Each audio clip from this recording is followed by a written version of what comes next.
सांगितलं तू काय कर म्हणजे ह्या गोष्टीकडे लक्ष दे नाही म्हणजे आई मला सांग की मला काय ते म्हणजे आपल्यामध्ये सगळ्यात मोठं जे पद आहे म्हणजे पद आहे ते म्हणजे दंडनायकचं पद आहे ते म्हणजे दंडनायक म्हणजे आपल्या अरण्यामध्ये जो कोणी वाघाची शिकार करेल सिंहाची शिकार करेल त्याला ते दंडनायक पद दिले जाते आणि त्याच्या डोक्यावर गरुडाचा पंख लावला तुम्ही बघत एकलव्याच्या डोक्यावरती गरुडाचा पंख ती निशाणी एकलव्याची तो दंडनायक या गोष्टी आपल्याला समजायला पाहिजे या टायमाला एकलव्याने विचार केला माझं 12 वर्ष काय झालं तेव्हा म्हणला मी वाघाची शिकार करेन मग त्या टायमाला एकलव्य आणि त्यांचा साथीदार शबद हे दोघं शिदोरी बांधली आणि गपचिप पिऊन गेले वाघाची शिकार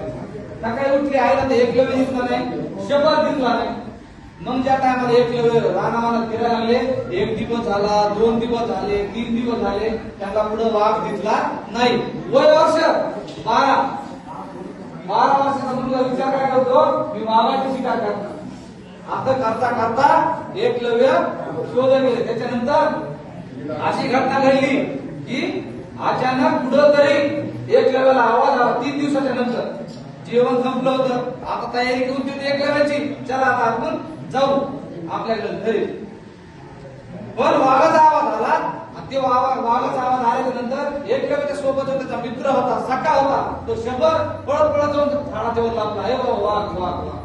पण एकलव्य घाबरला नाही कारण ती गोष्ट पूर्ण करायची होती आणि ती दंडनायकाची पदवी मिळवायची होती एकलव्याला त्याच्यामुळं एकलव्य झाडाच्या तिथे बसून राहिले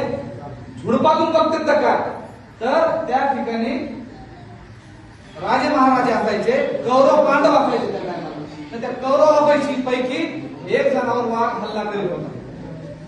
तेवढ्याच वरून एकलव्याचा मित्र शंभर काय बोलला अरे एकलव्य ते कौरव पांडव त्यांच्याशी आपला काही संबंध नाही ते राजे महाराजे सोडून दिले विषय त्याला काय वाचू नको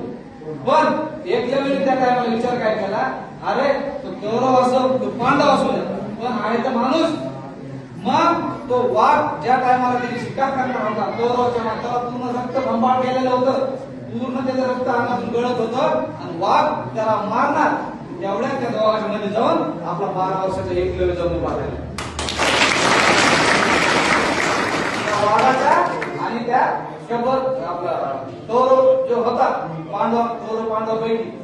तिथं जाऊन उभा राहिला आणि एवढाच वाघ म्हणजे जातं त्या बाबा एवढं पोरग मी एवढ्या मोठ्या धनदाडक्या माणसाला मारायला लागलोय पूर्ण तो मरायला लागलाय आणि हा एक